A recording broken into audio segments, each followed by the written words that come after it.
क्या आपको पता है कि चिप्स मेकिंग की पूरी प्रोसेस क्या होती है? देखिए कैसे कीचड़ में लिपटे हुए आलूओं से बनते हैं सबके फेवरेट पोटैटो चिप्स। क्या सचमुच फायदेमंद होता है पोटैटो चिप्स का बिजनेस? 50,000 रूपए में घर पर ही शुरू हो जाएगा ये बिजनेस। मार्केट में है जबरदस्त डिमांड। भारत में 90% लोग नहीं जानते पोटैटो चिप्स के बारे में ये बातें, तो जानने के लिए वीडियो को अंत तक जरूर देखिएगा। सबसे पहले जानते हैं पोटैटो चिप्स की मेकिंग प्रोसेस को।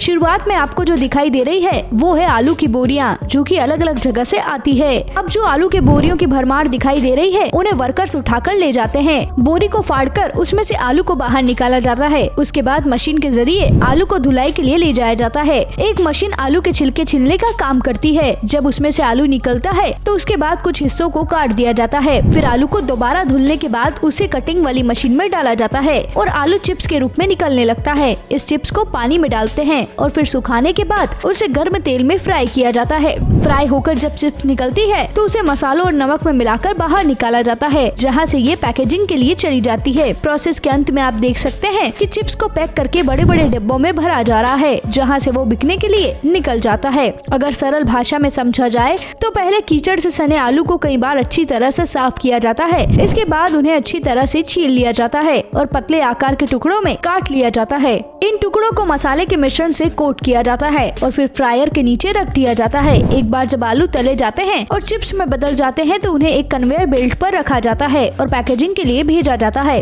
अंत में पैक किए गए चिप्स को कंटेनर बॉक्सों में भर दिया जाता है, जो शिपिंग के लिए तैयार होते हैं। दरअसल चिप्स का बिजनेस एक ऐसा बिजनेस है जिसमें शुरुआती इन्वेस्टमेंट भी ज्यादा नहीं है। चिप्स बनाने की छोटी मशीन आपको 30 से 35,000 रूपए में मिल जाएगी। इसके अलावा आपको एक पैकिंग मशीन लेने की भी जरूरत होगी। बिना मशीन के आप 50,000 रूपए या इससे भी कम में काम शुरू कर सकते हैं, लेकिन दोनों मशीन को लेने पर आपकी लागत बढ़ जाएगी। आप शुरुआत में बिना मशीन के काम शुरू करके ट्रायल भी कर सकते हैं। आप इस काम को घर में छोटी जगह या कमरे से शुरू कर सकते हैं। कच्चे सामान के तौर पर आपको अच्छी क्वालिटी के आलू, नमक, चाट मसाला, मिर्च पाउडर, तेल और बेकिंग सोडा आदि की जरूरत पड़ेगी। आप अपनी हेल्प के लिए परिवार के सदस्यों की मदद ले सकते हैं या फिर स्टाफ भी हायर कर सकते हैं। इस काम को शुरू करने के लिए आपको अपने प्रोडक्ट को बाजार में उतारने से पहले रजिस्ट्रेशन कराना होगा। आप पहले MSME के अंतर्गत रजिस्टर्ड करा लें। इसके बाद ट्रेड लाइसेंस लेने की जरूरत होगी। इसके बाद आपको फर्म या कंपनी के नाम से bank account, pan card, GST number भी लेना होगा।